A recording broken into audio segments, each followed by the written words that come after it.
O Trilhas da Democracia de hoje entrevista ao padre Reginaldo Veloso, ex-pároco do Morro da Conceição, no Recife, e assessor do movimento de trabalhadores cristãos e das comunidades eclesiais de base.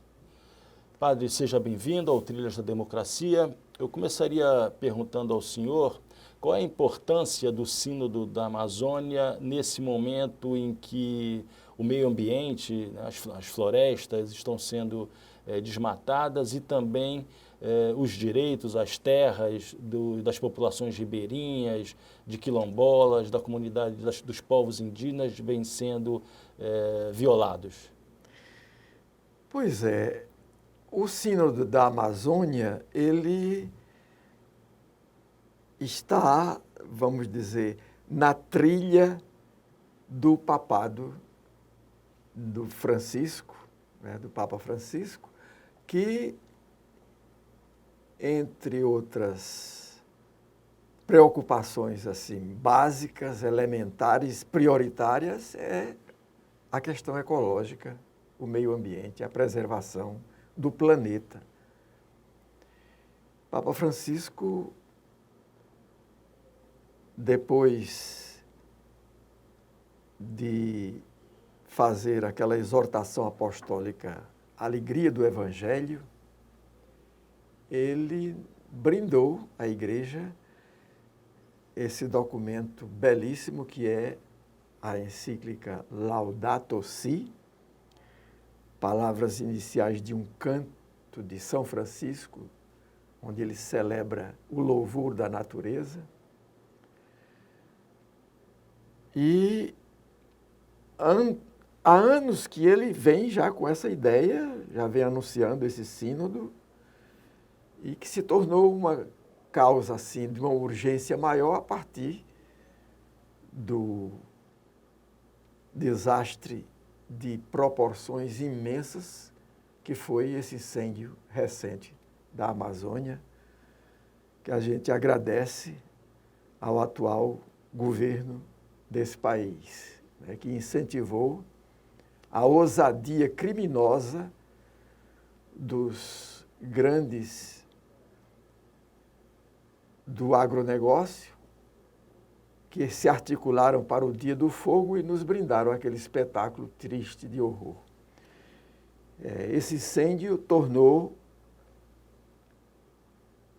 o Sínodo da Amazônia, que já tinha sido convocado antes, tornou uma urgência urgentíssima. E vai na lógica que, desde o Concílio Vaticano II, há mais de 50 anos atrás, a gente vem entendendo como sendo missão da Igreja. A Igreja, ela não existe para si própria, para o deleite religioso dos seus membros. A Igreja existe como um serviço à humanidade. Então, qualidade de vida para um cristão consciente é louvor, é glória para Deus. É interessante notar que na noite de Natal, os anjos cantaram glória a Deus nas alturas e paz na terra aos homens, ou à humanidade por Deus amada. Então, é um binômio. Esses dois polos do binômio, eles se complementam. A glória de Deus brilha quando a paz acontece no seio da humanidade. E a Igreja vive para isso. A Igreja vive a serviço da glória do Criador, colocando toda a sua atuação a serviço da paz, a serviço da vida da humanidade. E, padre, quais são as expectativas em relação ao papel a ser desempenhado pela Igreja Católica Brasileira nesse momento em que a democracia brasileira encontra-se sob risco? É o mesmo papel que eu estava tentando desenhar a partir da sua pergunta sobre o sínodo, né? Mas a Igreja Católica no Brasil, ela tem um papel preponderante, por força da missão mesma que recebeu de Jesus Cristo, de servir ao bem do povo brasileiro, de servir à causa da justiça, da busca de igualdade, de fraternidade, de irmandade entre os vários segmentos que compõem a sociedade, no sentido de as pessoas poderem viver todas com dignidade, com plenitude de vida. Isso aí é a própria razão de ser da vinda de Jesus ao mundo, que veio para que as pessoas, os seres humanos, a humanidade tenha vida e vida em abundância. Mas, pai, na ditadura de 64, quer dizer, depois de ter, na sua fração majoritária, apoiado o golpe de 1º de abril de 64, a igreja acabou se tornando, junto com a OAB posteriormente, a ABI, quer dizer, a CNBB, como entidade representativa do bispado brasileiro, desempenhou um papel fundamental na resistência contra a ditadura, nas denúncias contra as torturas, as violências políticas impostas pelo regime no Brasil. É possível que a igreja desempenhe um papel semelhante nesse momento, sabendo-se que existe uma particularidade a mais nesse momento, que é a força dos neopentecostais, que apoiam declaradamente o governo Jair Bolsonaro? Eu começaria a responder por uma frase que eu escutei de um pastor presbiteriano norte-americano que viveu aqui no tempo da ditadura, foi preso e torturado, o pastor Fred Morris, grande amigo de Dom Helder, que veio para o Recife por conta da presença de Dom Helder aqui no Recife, né? Ele dizia: solidariedade é o novo nome da fé. Ter fé é ser solidário com a humanidade e a criação, a natureza. Menos do que isso não é fé, é superstição. Essa é a frase textual do pastor Fred Morris. Então, se a igreja quiser ser fiel à missão de Jesus, muito bem descrita no capítulo 4 do Evangelho de São Lucas, aquele episódio em que Jesus, entrando num sábado na sinagoga de Nazaré, pega o livro da Bíblia para ler e lê o trecho do profeta Isaías: o Espírito do Senhor repousa sobre mim, ele me consagrou, me ungiu para eu anunciar a boa notícia aos pobres, proclamar a liberdade aos cativos, a recuperação da vista aos cegos, a libertação dos oprimidos e um ano de graça da parte do Senhor. Aí ele fecha o livro e diz: hoje se cumpriu essa escritura que vocês acabam de ouvir. Então, em cada época, em cada conjuntura, em cada país, em cada situação, o cristão, e portanto a igreja, é chamada a tomar consciência dessa sua missão, que é o prolongamento da missão de Jesus Cristo, de estar a serviço da libertação, a serviço da vida integral do ser humano. Não existe vida religiosa, entre parênteses. Existe vida, e é a serviço da vida que nós temos que estar e desempenhar hoje um papel idêntico ao que se desempenhou nos anos da ditadura. É o que há de mais urgente, porque nós estamos vivendo uma ditadura disfarçada até um certo ponto, né?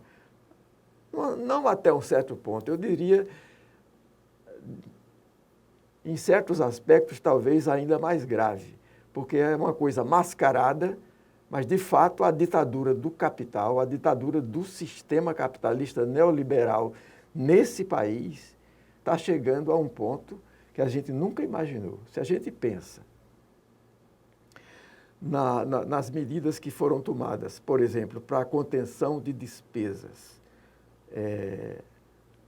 a PEC 99, da morte, depois a reforma trabalhista, e agora essa reforma da Previdência que está sendo anunciada, fora outros penduricalhos que tem por aí, né, já. Aí, meu Deus do céu, o que é que se precisa mais ainda para entender que temos que estar alerta, exercer o profetismo para o qual a gente foi consagrado como cristão, entendeu? Não precisa nem ser padre, nem ser bispo. Qualquer cristão que se preze desse nome, porque cristão vem de Cristo e Cristo significa ungido, consagrado. Nós todos temos essa missão de estarmos a serviço da vida e denunciarmos todos os mecanismos de morte, de exclusão, de opressão que estão aí postos e estarmos mobilizados com todos os movimentos sociais, os movimentos populares especialmente, para fazer frente, para resistir a essas investidas do sistema nesse momento aqui no nosso país. O senhor viveu uma fase muito pujante da teologia da libertação, né? Nos anos 70, nos anos 80, e acompanhou também a construção e avanço da teologia da prosperidade. Em que pé anda hoje essa relação conflitual entre duas modalidades, duas formas de se ler o Evangelho tão diferentes assim? Eu não sei se a gente conseguirá em algum momento um diálogo com esse ramo do pentecostalismo que optou realmente por posições tão fundamentalistas, tão fechadas, tão fanáticas, tão cegas diante da realidade.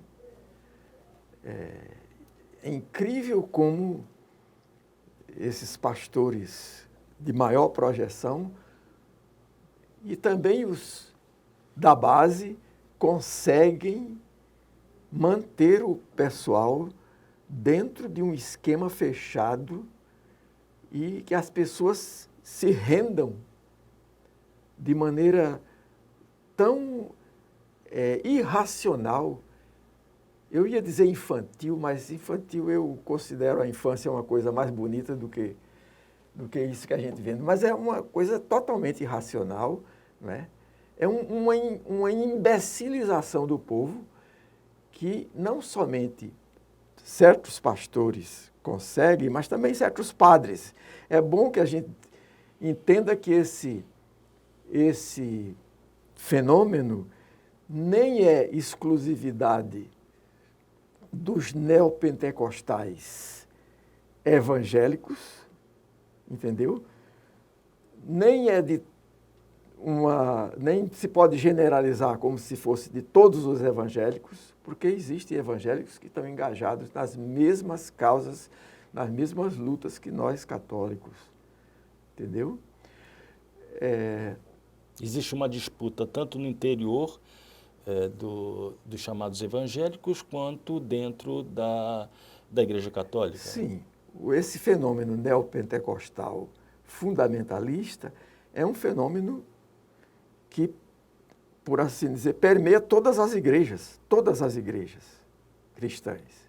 Em todas elas há gente que está engajada nesse processo que eu chamo de imbecilização do povo, de dominação clerical,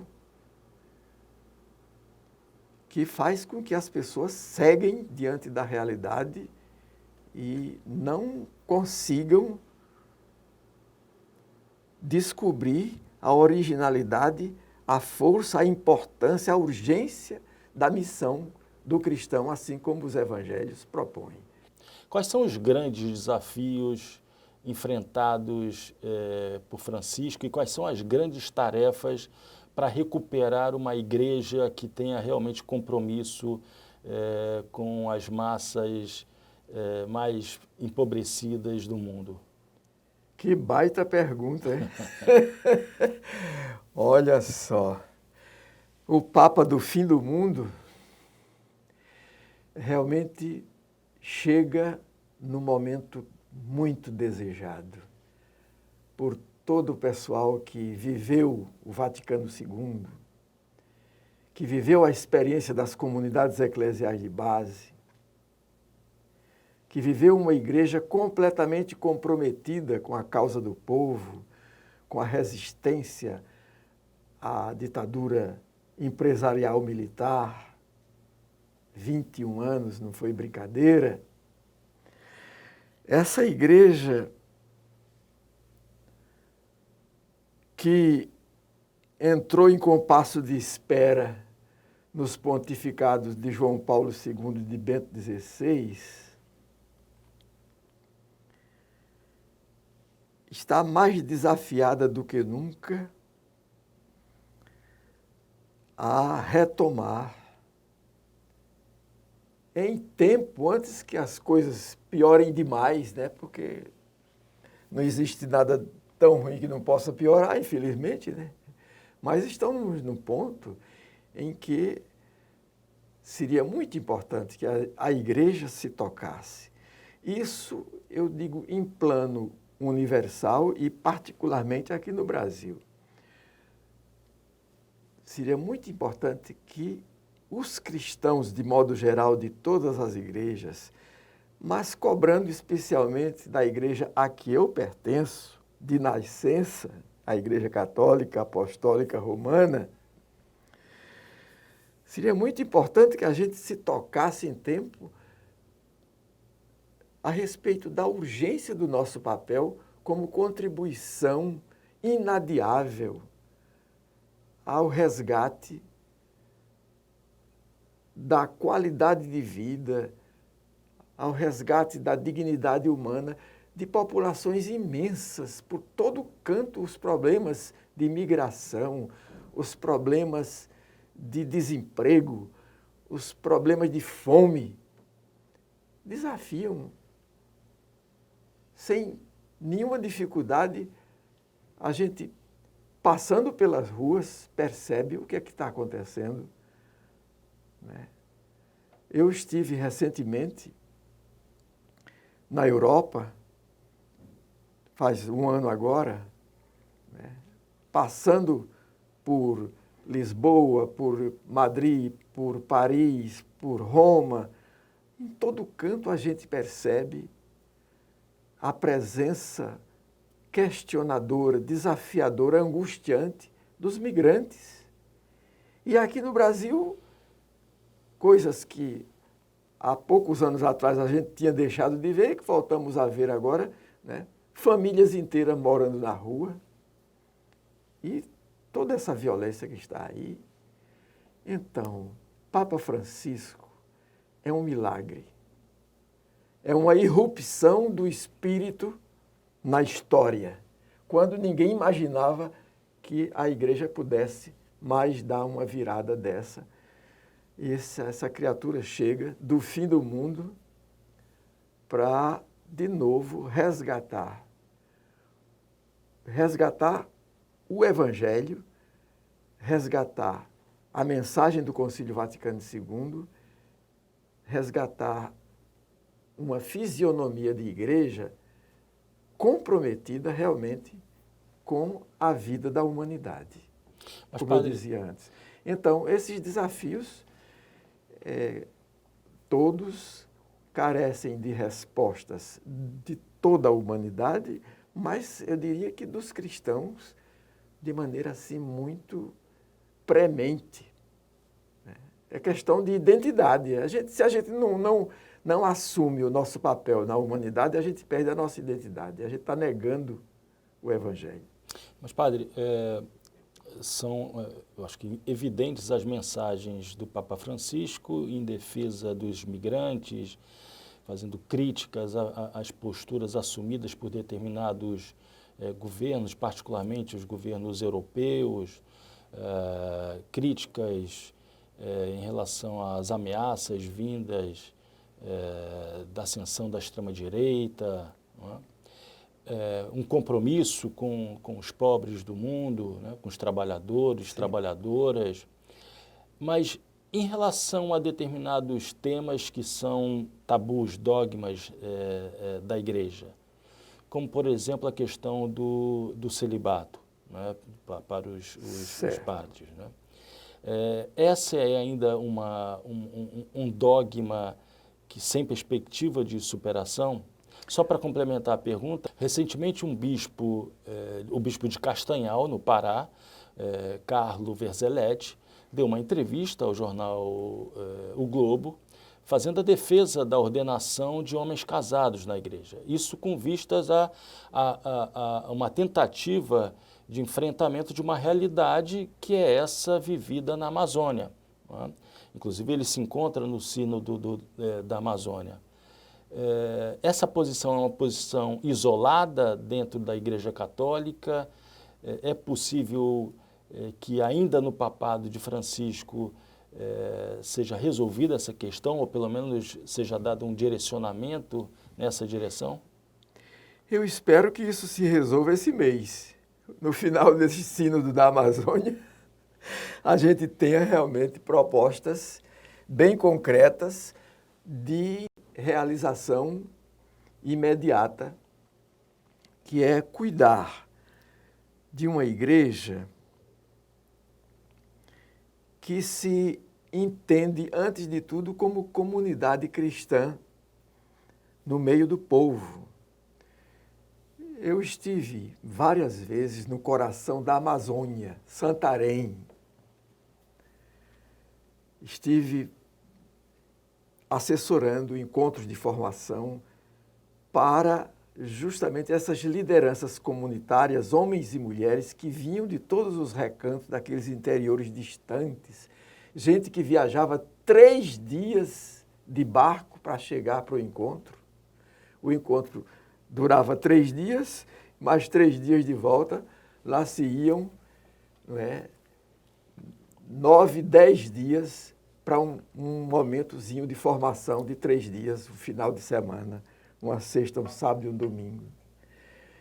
Gente, pessoas da maior capacidade de entrega e dedicação, pessoas que já vêm fazendo toda uma reflexão sobre a essência do Evangelho, a mensagem cristã para a sua gente, seu povo, que reúne esse povo semanalmente, que celebra com esse povo as chamadas celebrações da Palavra de Deus e que poderiam ter um papel mais completo, que era de poder coroar essa vida comunitária com a celebração por excelência da igreja, que é a celebração da ceia do Senhor, que nós chamamos normalmente de missa. A Eucaristia, essa celebração que é, ao mesmo tempo, a culminância de uma vida comunitária e a fonte de energia para a continuidade dessa vida. Como diz a Constituição sobre a Sagrada Liturgia do Vaticano II, a Eucaristia cume e fonte. Ora, o celibato não é um dogma, é uma lei eclesiástica que responde a certas conveniências questionáveis, porque o celibato, como uma vocação específica, um dom de Deus, uma graça, ele será sempre atual, bem-vindo e importantíssimo na vida da igreja. Mas como lei que impede, por exemplo, de que o ministério, o serviço das comunidades, o serviço pleno das comunidades seja exercido porque teria que depender de pessoas celibatárias, isso aí não tem nada a ver com o dom, a graça, o carisma do celibato. Isso aí é uma lei, é uma imposição, é um abuso de poder, que só faz dificultar e empobrecer a vida da igreja.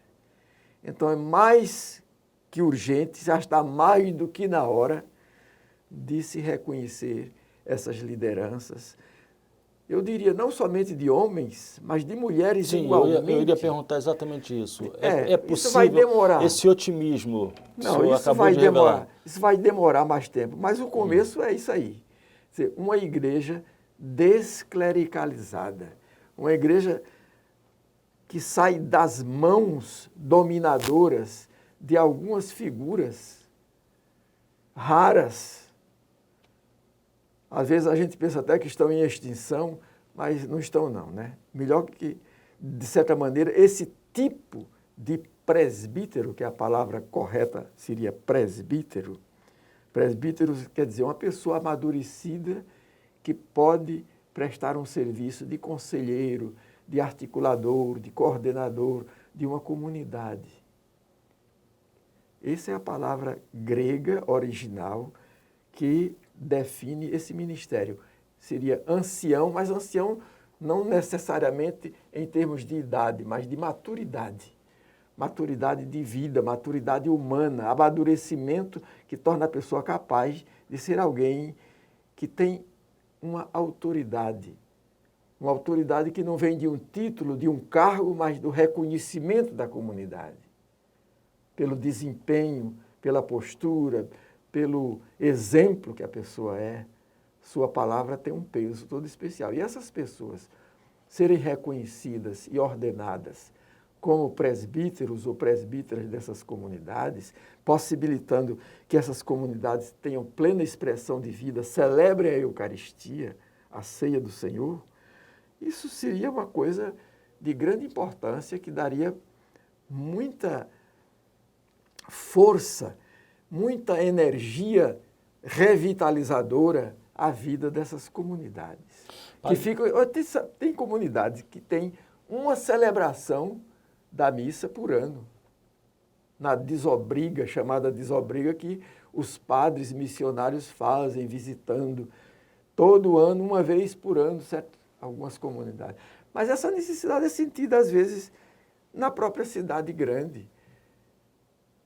Que os padres, uma comunidade com várias, uma paróquia, por exemplo, com várias comunidades, como deveria ser hoje, proposta do documento de Aparecida, 2007, que a igreja, as paróquias se organizem como redes de comunidades. Como é que um padre só vai dar conta de acompanhar e de presidir a Eucaristia, a missa, em todas essas comunidades no domingo? No sábado, no domingo.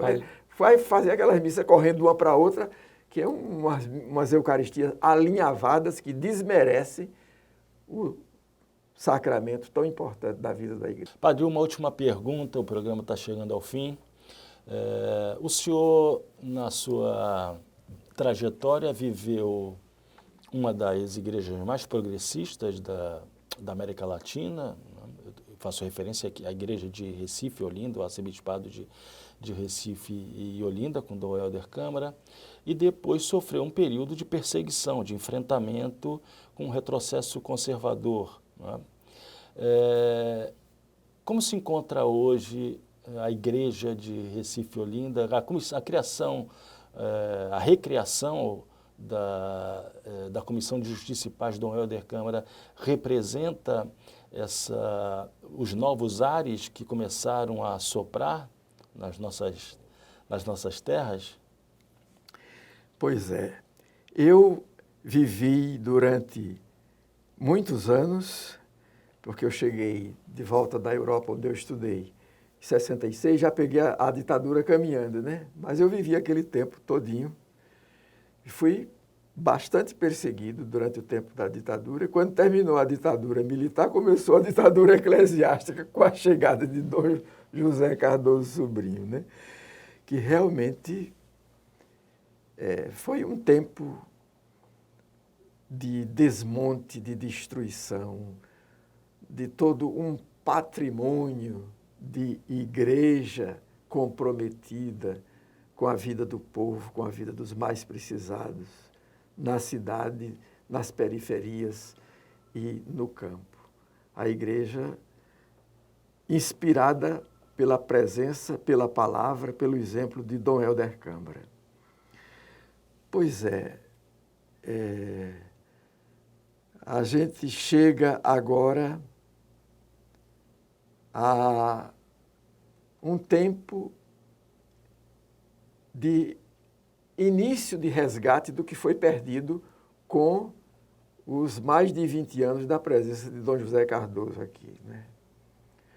Dom Fernando Saburido é uma pessoa profundamente humana que conheceu a experiência de Dom Helder, sabe bem do que se trata, do que se perdeu e do que se precisa reaver, e tem dado os passos que pode dar, porque são duas gerações, eu creio, de clero, influenciada por essa mentalidade clerical, implantada à força aqui pelo enviado da Cúria Romana, que foi o Dom José Cardoso Sobrinho, que é uma igreja, assim, totalmente voltada para si própria, autorreferencial, como diz o Papa Francisco, e Dom Fernando vem fazendo o que pode.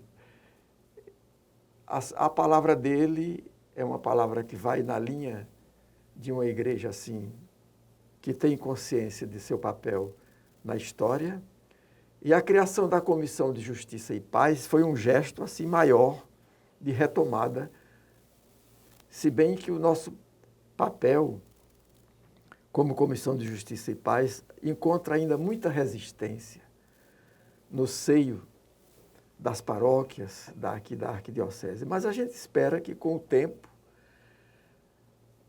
o Espírito vá quebrando os corações de pedra e as mentes vão se abrindo para uma compreensão de que, mais do que nunca, sobretudo, quem sabe, a partir do reconhecimento da pessoa do Dom Helder, da sua obra como uma expressão de santidade, né, que essa igreja retome os caminhos de Dom Helder.